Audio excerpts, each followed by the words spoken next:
Speaker महोदय पधार रहे हैं। स्पीकर महोदय पधार रहे हैं।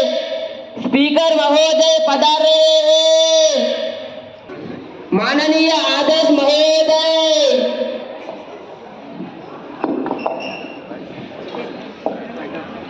I welcome you all to the National Youth Parliament. Today we will start with the first item in the list of business, that is the oath or affirmation.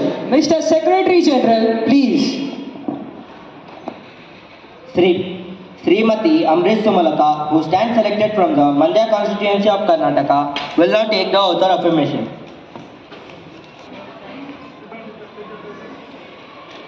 Madam, would you like to take the oath or affirmation?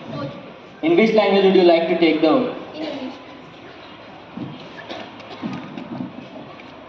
I, Amrit Sumalata, having been elected a member of the lower house of the Youth Parliament, do swear in the name of God that I will bear truth and faith and allegiance to the Constitution of India, as by law established, that I will uphold the sovereignty and integrity of India, and that I will faithfully discharge the duty upon which I am about to enter.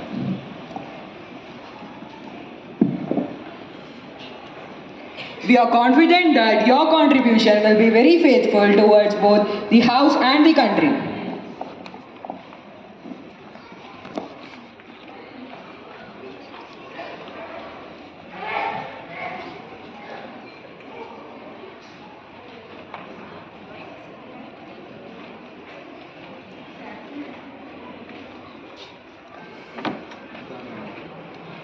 Shri Gurjit Singh, who stands selected from the Amritsar constituency of Punjab, will now take the oath or affirmation.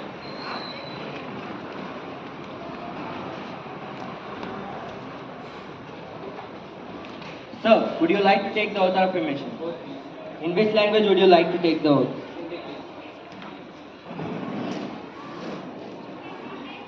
मैं गुरजीत सिंह भारत की प्रभुता और अखंडता अक्षुण्ण रखूंगा। मैं संघ के मंत्री के रूप में अपने कर्तव्यों को श्रद्धापूर्वक और शुद्ध अंतःकरण से निर्वहन करूंगा तथा मैं भय या पक्षपात, अनुराग या द्वेष के बिना सभी प्रकार के लोगों के प्रति संविधान और विधि के अनुसार न्याय करूंगा। We are delighted to welcome you and we look forward to your contribution for the both House and the nation.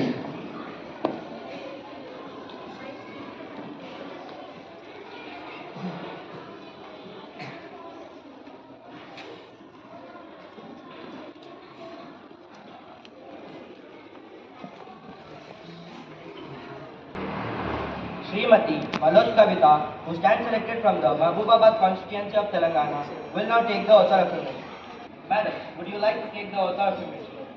Manoj కవితాని నేను లోక్సభ సభ్యురాలిగా ఎన్నుకోబడినందున చట్టరీత్యా నెలకొల్పబడిన భారత సంవిధానం పట్ల యథార్థమైన భక్తి విశ్వాసము కలిగి ఉండునని భారతదేశపు సర్వాధికారులు అఖండతను సమర్థించేదనని నేను స్వీకరింపబోవు కర్తవ్యము శ్రద్ధాశక్తులతో నిర్వహించేదనని దైవ సాక్షిగా ప్రమాణం చేస్తున్నాను.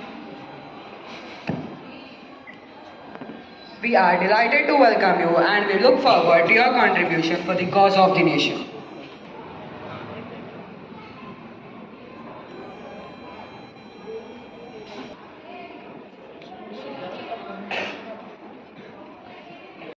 It's my sad duty to inform the House of the demands of our former colleague Shri Uppalapati Venkatakrishnan Raju. He was an Indian actor and politician. He was known for his works in Telugu cinemas and was widely known as Rebel Star for his rebellious acting style. In the late 1990s, he became active in politics and joined Bharatiya Janata Party. He was elected 12th and 13th Lok Sabha from Kakinada and Narsapuram constituencies. He served as a Minister of State from the Ministry of External Affairs in the 3rd Vajpayee Ministry from 1999 to 2004. He passed away at Hyderabad on 11th of September 2022 at the age of 82.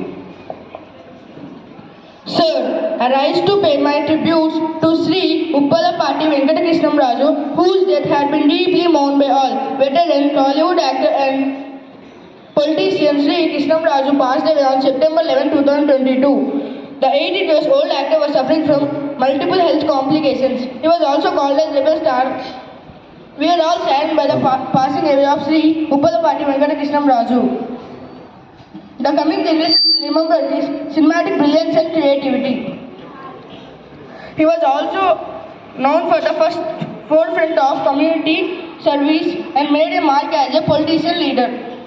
Condolences to his family and admirers. Sir, I also set myself with the tributes paid by you and the leader of the house. I had the privilege to work with Uppalapati Venkata Krishnam Raju as a colleague. He was a person who, because of his lovable nature and never annoyed anyone, and he was always with a smiling face, and he was a very open-hearted person. We have lost a legendary artist, political worker and a public man in him. I would like to associate myself and my party in sending our condolences to the bereaved family. The House may stand in silence for a while to express our deep sorrows.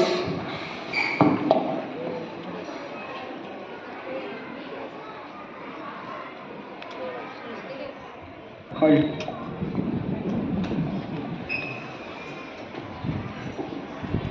Members, now let us move to the next item in the list of business, that is the introduction of new ministers. Mr. Prime Minister, introduce new ministers. Mr. Speaker, sir, I have pleasure in introducing you and through you to the House and my colleagues. Sri Dr. Mahendranath Pandey, Minister of Heavy Industries. Sri Ramachandra Prasad, Ministry of Steel. Srimati Smriti Zubin Irani, Minister of Women and Child Development.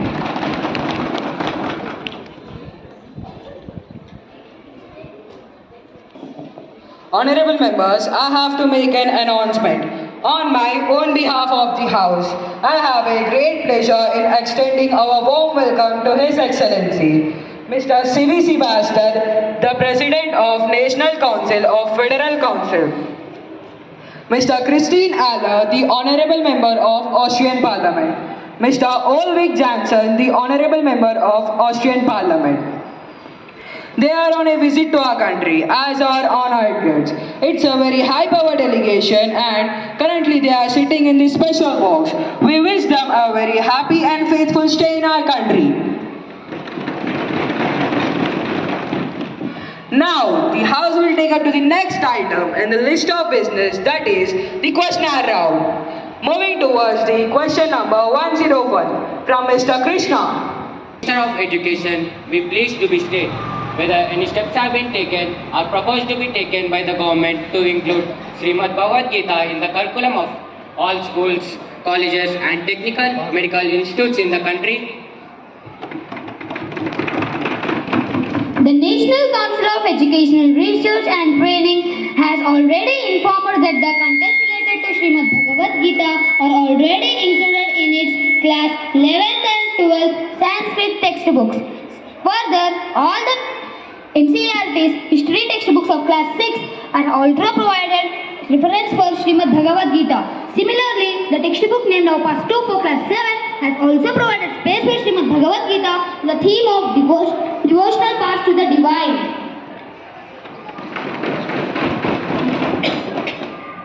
Mr. Krishna, any supplementary questions? No, sir. The floor is now open for supplementary questions. Yes, Ms. Panavi. Did the government receive any request from the public representative in August 2022? In this regard, if so, details thereof and the actions taken or being taken by the government. If so, whether all the states and union territories have been mapped on the said program. First, the matter relating to the need to include the sacred Srimad Bhagavad Gita in the school and college curriculum was raised in Lok Sabha under the Rule 377 on 23rd September 2020. The Honorable Member of the Parliament has been informed of the factual position. Second, all the states and union territories have been paired with each other under Ek Bharat Shreshth Bharat. Further, all the states and union territories have been culturally mapped under this program. Now, Mr. Abhinav, please. Whether the model list of the activities as suggested by the new education policy 2020 for Ek Bharat Shresh Bharat program has been prepared by the and shared with the states, union territory and the concerned organizations? Yes, sir. The Department of School Education and Literacy has prepared and issued the revised guidelines which includes the suggested list of activities on 28 November 2020 for the implementation of Ek Bharat Shresh Bharat program in accordance with National Education Policy 2020 and shared with all the states, union territories and concerned organizations. Now, moving towards the next question. Question number 102 from Madam Veeradurga. Will the Minister of National Affairs will be pleased to state whether the government has taken note of frequent attacks on fishermen of Tamil Nadu by the Sri Lankan Coast Guard in the recent past? Government has taken any steps for permanent solution of this problem?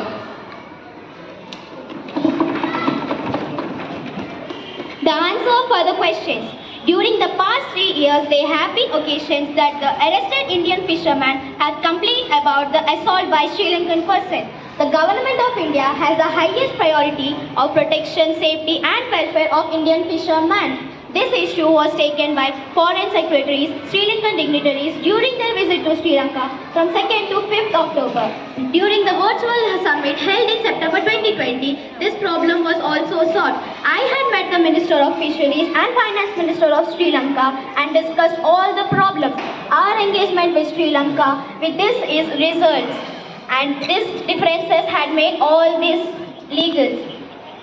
The understandings between two governments were strictly observed and both sides have ensured that there was no use of force under any circumstances. Thank you.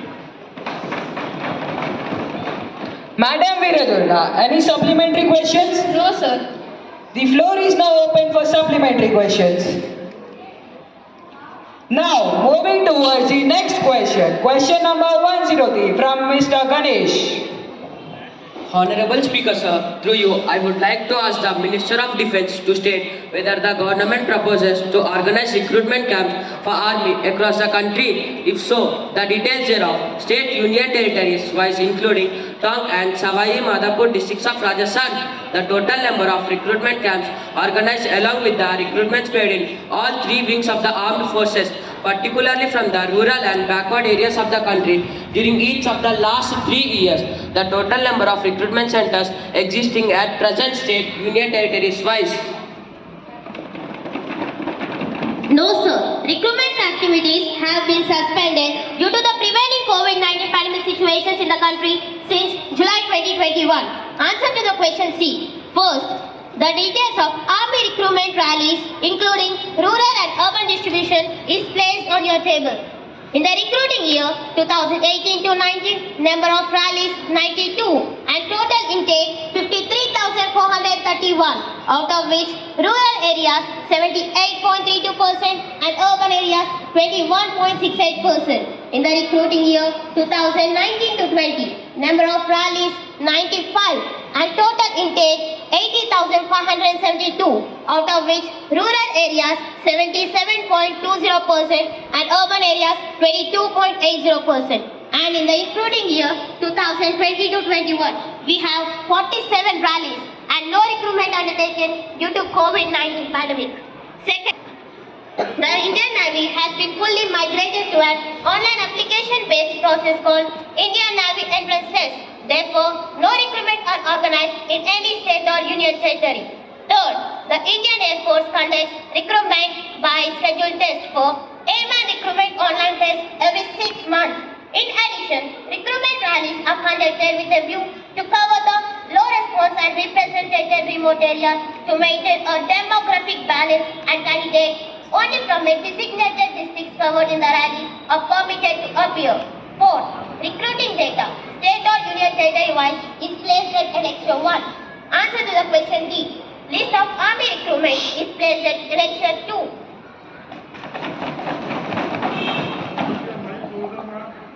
Mr. Ganesh, any supplementary questions? No, sir. The floor is now open for supplementary questions. Yes, Madam Jayanti, please. The steps taken by the government to recruit youths in all three wings, particularly from rural areas, during the current financial year. I hope the further respected member to be conscious and awake during the submission of the data just now. However, I will repeat the answer to my dearest colleagues. Recruiting activities have been suspended since July 2021 due to COVID-19 pandemic. Moving to the next question. Question number 104 from Mr. Surendra. Will the Ministry of Minority Affairs will be pleased to state which are the minority communities in the country notified by the central government and what is their share of country's population?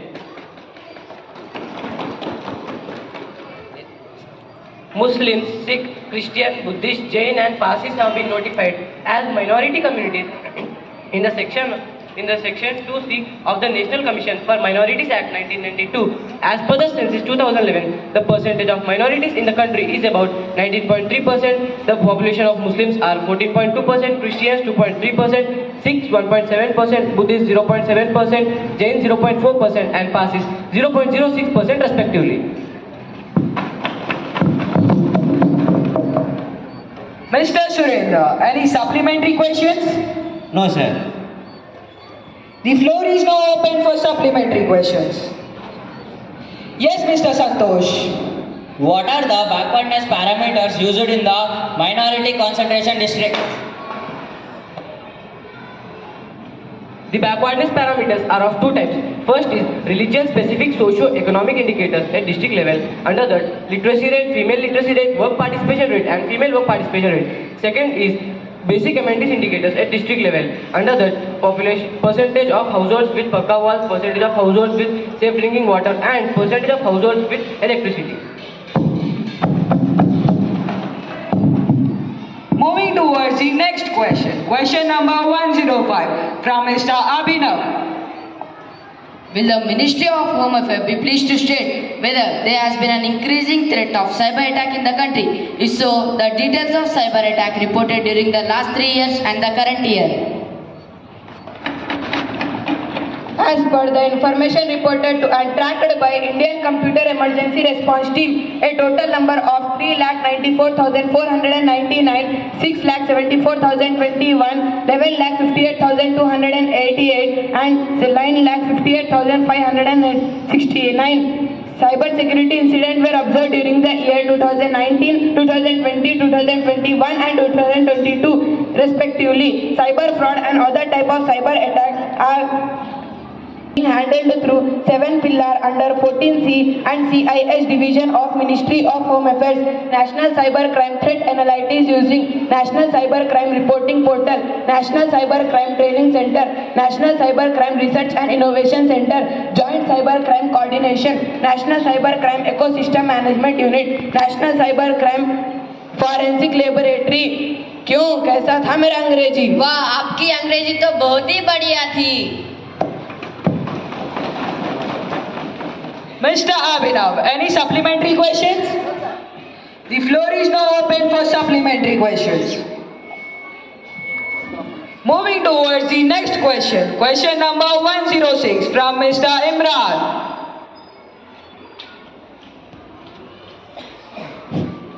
Will the Ministry of Railway Communication and Electronics be pleased to state, would you have a budget for 5% increase in freight on a back of 10% growth in this year?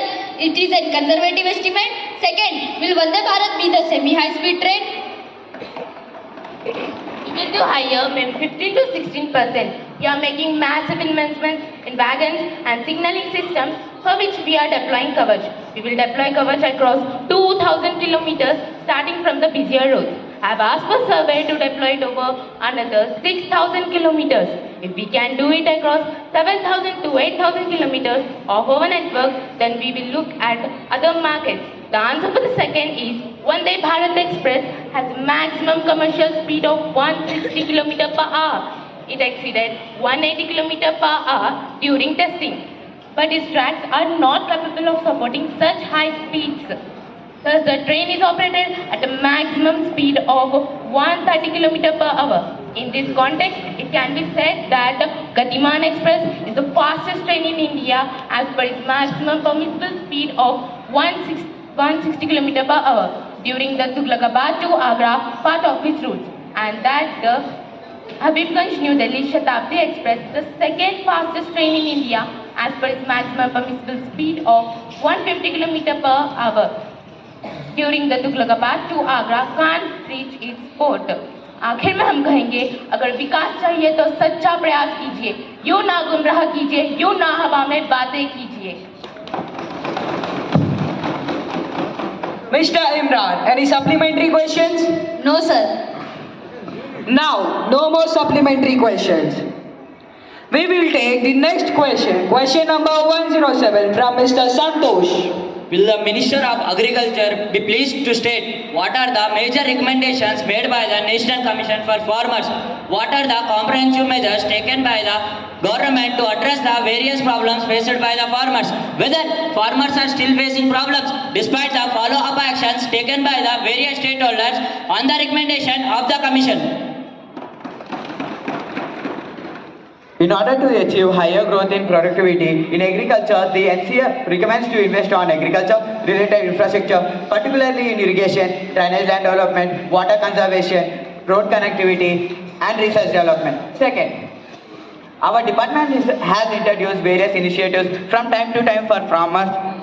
PMFBY, Pradhan Mantri Fasal Bima Yojana, PMVY, Pradhan Mantri Matru Vandana Yojana, Pradhan Mantri Kisan Scheme were some initiatives taken by us.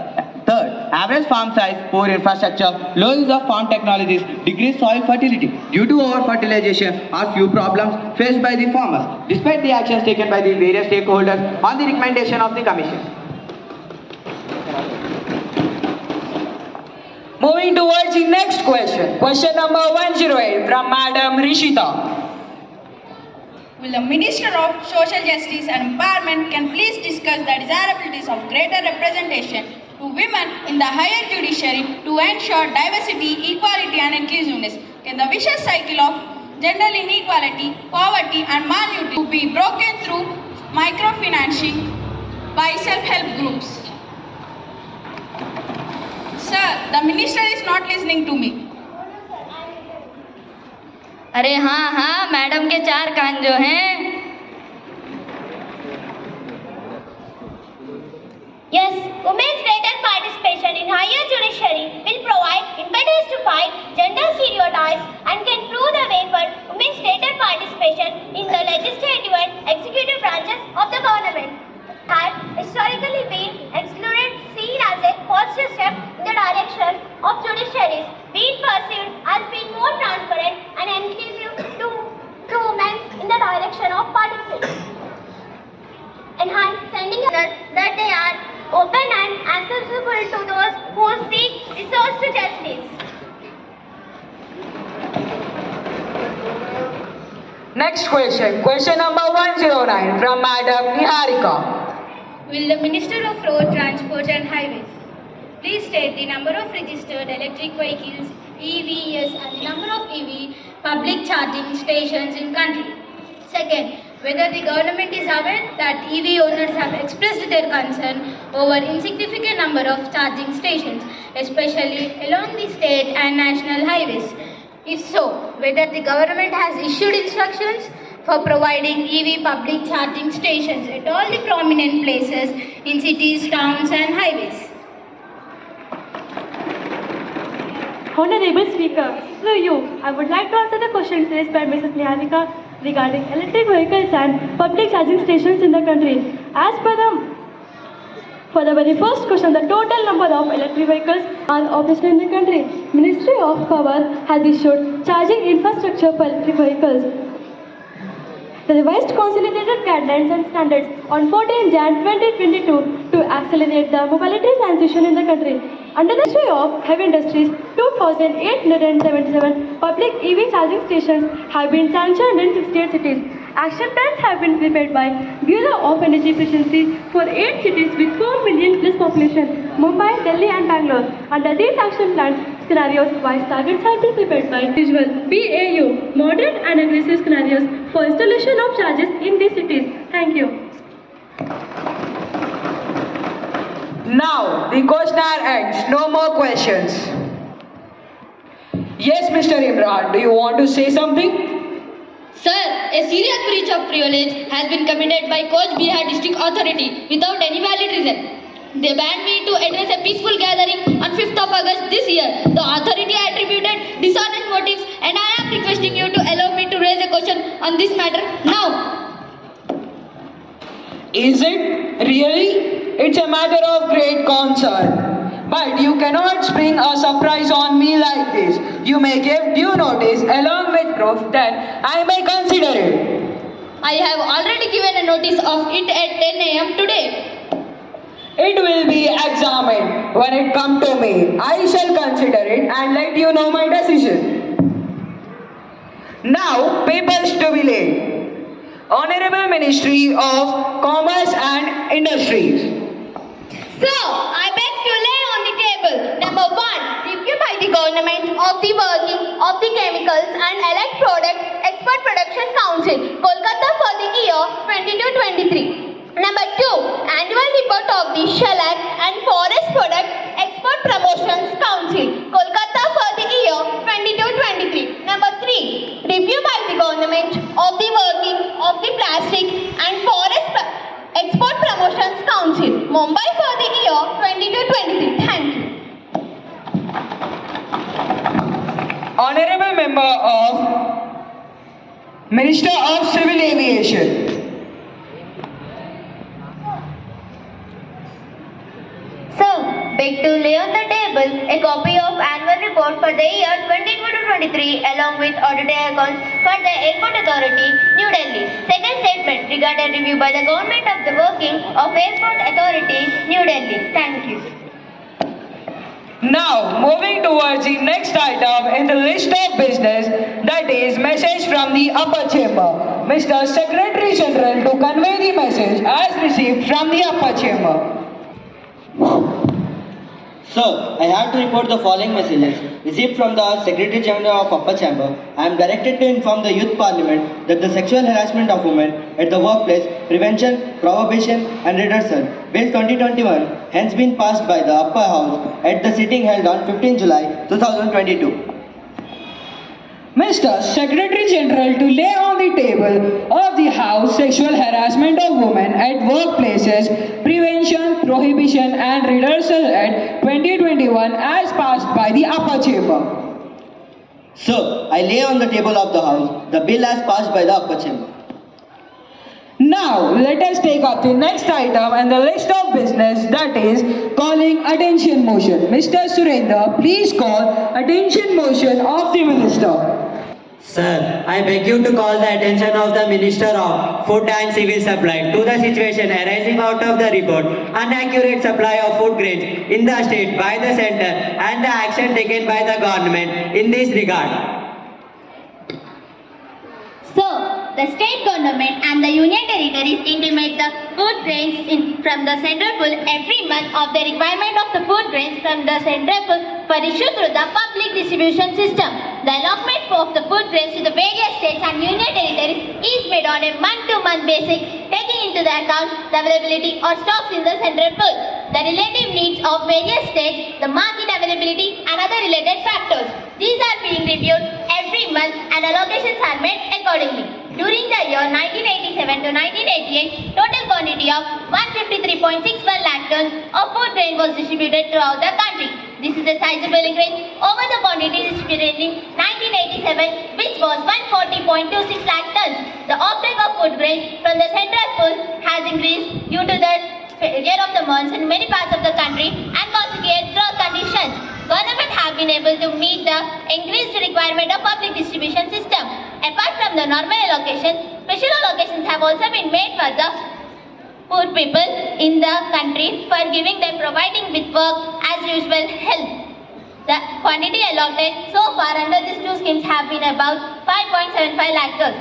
I would like to mention in this connection that the management of food economy has to be a joint effort of the center and the state. The availability of the central pool, which comes of help for the public distribution system and can be sustained and improved only with the willing procurement effort on the state and the procurement and judicious release in the consonance with the policy followed by the government during the past several years. It is therefore not merely a question of the demand by the state government and can be sustained by the matter of mutual maximization of effort regarding the food management and judicious public information in the context of the overall food situation. I may further add that the public distribution system can cater only a part of requirement of the people, particularly the vulnerable section of society, and cannot meet the entire population. Thank you. Yes, Mr. Kishore. Mr. Speaker, sir, really have to thank the chair for giving me an opportunity to call the attention of Agriculture Minister for taking up the decision with regard to the situation arising out of the inadequate supplies of food grain to the state by the center, that too at a time when my own state is not in a position to feed the people of Tamil Nadu even for 3 to 4 weeks. There is no water also. Here we are discussing only about food grains. Sir, I know fully well that our country is consisting of so many states. It is the bounden duty of every state which is a surplus to give to the central pool after procuring rice or wheat as the case may be.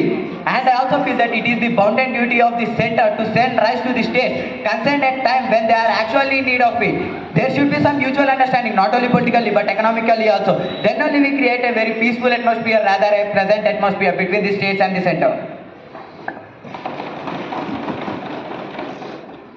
Yes, Mr. Savishnu, do you want to say something? Sir, as far as my state is concerned, we do not have national resources. As so many states in this country have, we do not have Godavari or Krishna, as he mentioned here. We do not have sufficient water to cultivate our fields. But sir, when we had rice in the surplus and the rice in the abundance, we used to send it to our central pool. Sir, we have faced such a crisis that we never faced throughout the history of Tamil Nadu. Sir, the Honorable Minister just now stated that every month they are supplying rice to all the states. But sir, from June 1987, not even a single grain has been sent from the central pool to our Tamil Nadu. Many times, I, myself, our chief ministers and the concerned minister met the officials here.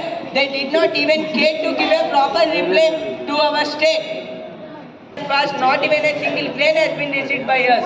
It is just like wailing after the child is dead. Let us not wail over the deaths in Tamil Nadu. But sir, please give us relief as early as possible. Next attention motion, please. Madam Hasida. Will the Minister of Finance and Corporate Affairs can be pleased to state if there is any reason why the government decided to take conservative tax and expenditure figures? Why was there no reduction on income tax? The salaried class had high expectations from this budget. Why did the budget not touch up the need for the Indian middle class? I think our assessment during the budget for 2021 and 22 are proven right. A low conservative is not been overtly and excessively optimistic. We are sure to achieve the numbers. If anything, we would probably better them. The answer for question 2. The Prime Minister Narendra Modi has directed to not increase any taxation on income, keeping aside the physical defect the country is facing. The ministry has fulfilled that over last 2 union budgets for 2021 and 22. There are times when you can give. There are times when you have to wait longer. The answer for question 3. The ministry has proposed several new policies and incentives for farmers, micro, small and medium enterprises, is also known as MSME. Retail investors and others who are part of the middle has not announced any income tax reduction in the last 2 years. Thank you. Next attention motion, please. Madam Soumya. May I know whether the Ministry of Tourism has made any study to find out as to what is India's potential for attracting foreign tourists? If so, may I know to what extent this potential has been utilized successfully by us up till now? India has the greatest tourist potential in the world because we have got a number of archaeological monuments. We have got tourist facilities which have been created after the creation of this ministry in 1985. We have got 18 overseas offices which provide facilities for tourists to come to India. We can compare the foreign exchange earning from tourism with that of handicrafts. whereas we are spending rupees 75 for earning rupees 100 from handicrafts. Similarly, we are spending rupees 7 for earning rupees 100 from tourism. That shows that tourism earns a lot for our country. The tourist infrastructure which has built up in our country. Now, the House will take up to the next item in the list of business, that is legislative business, bill to be passed. Sir, I beg to move for leave to introduce a bill to amend the Employees Provident Funds and Miscellaneous Provision Act 1952 and the Indian Penal Code.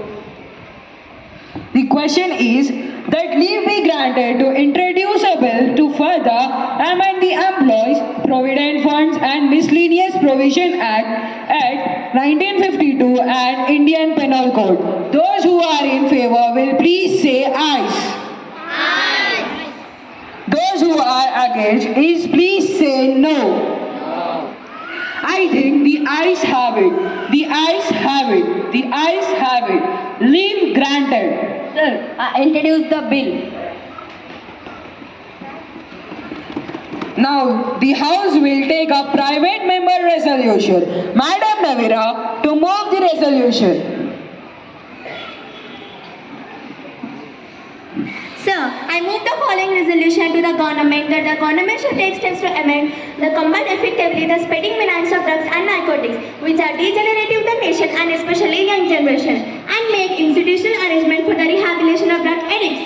Mr. Speaker, sir, drug addiction is one of the greatest problems confronting our country today. It is weakening our country and destroying our youth. The great tragedy is that even young children are not being spared. You will be shocked to learn that in Bombay, unsuspected innocent children are being spared to addict the drugs into sweets. Once addicted, it is impossible to give up the habit.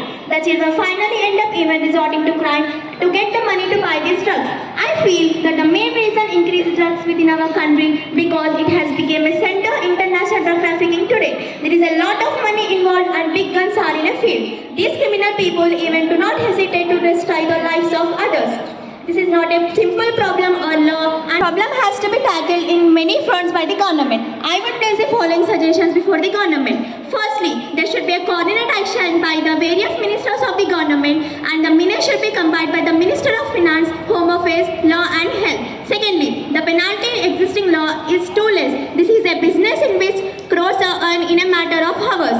The punishment for such offence should be made more severe, and government should amend the existing law on this.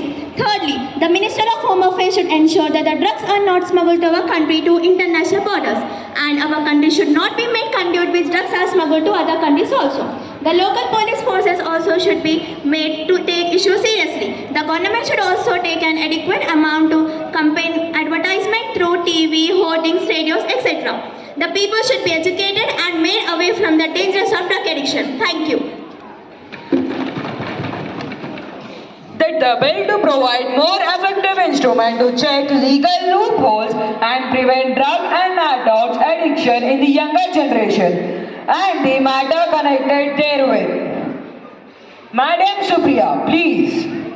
Mr. Speaker, sir, I rise to support the resolution moved by the learned member. Through you, I would like to congratulate her for having brought forward this resolution. I agree that the punishment is too less. I am sorry that these people are letting off lightly. I think there should be a summary justice. I feel that one can even forgive a smuggler of a gold or a thief, but I don't think anyone can forgive a drug peddler.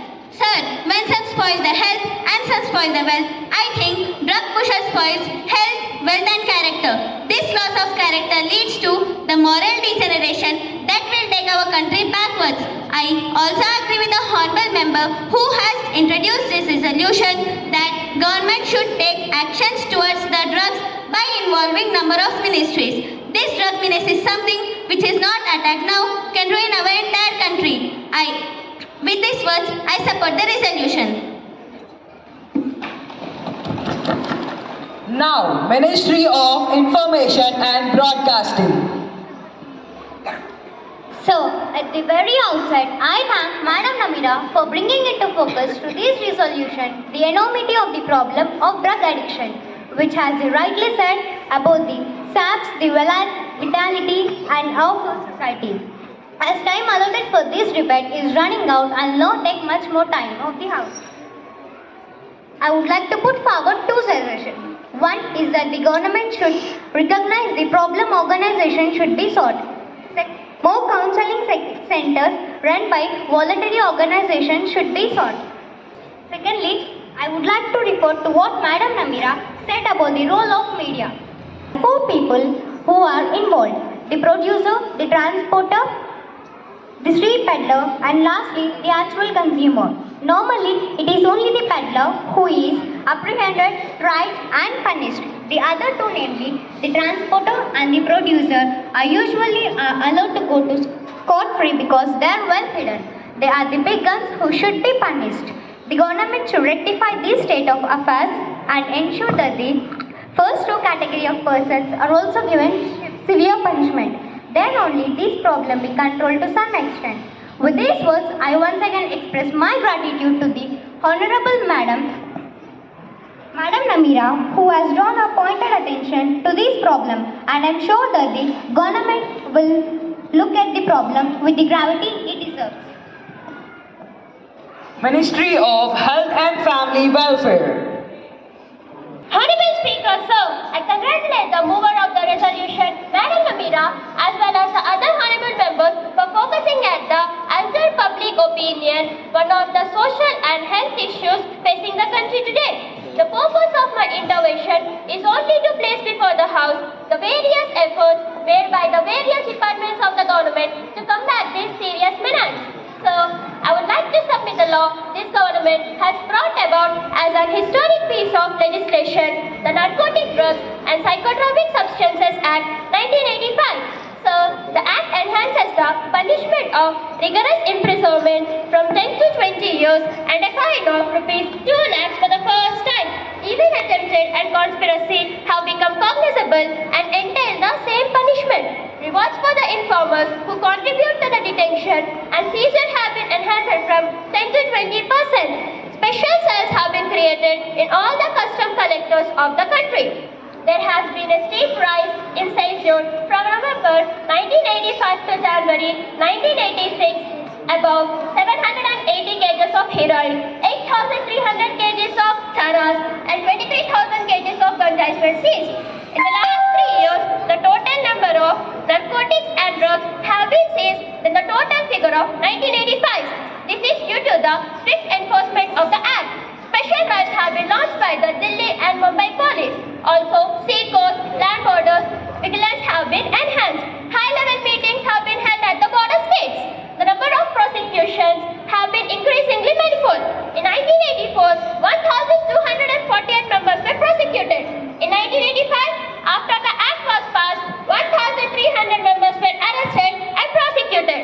So, coming to the health side, the facilities for treatment of drug addicts have been inadequate. However, one of the important facts of the government is the responsibility of establishment of centers for drug de-addiction. An expert committee has even been constituted by the Health Minister, and I am happy to announce on behalf of the government that we have launched a drug de-addiction under the authority of Ministry of Health.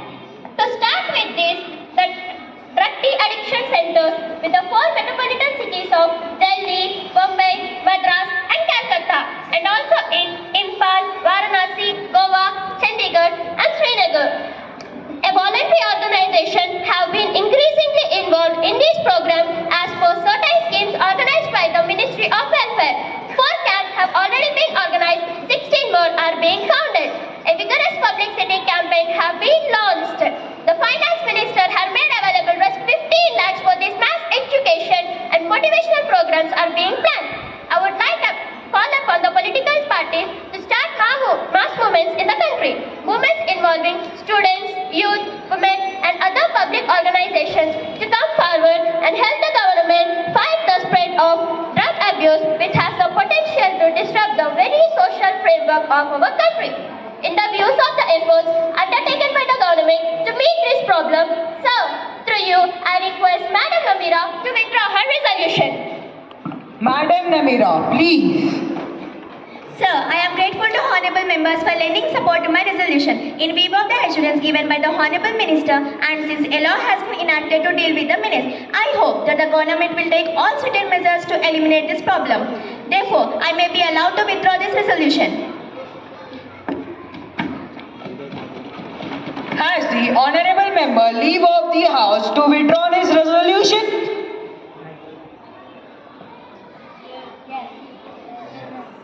The resolution by leave of the house is withdrawn. The house is adjourned to meet again tomorrow at 11 a.m. मन अधिनायक जय हे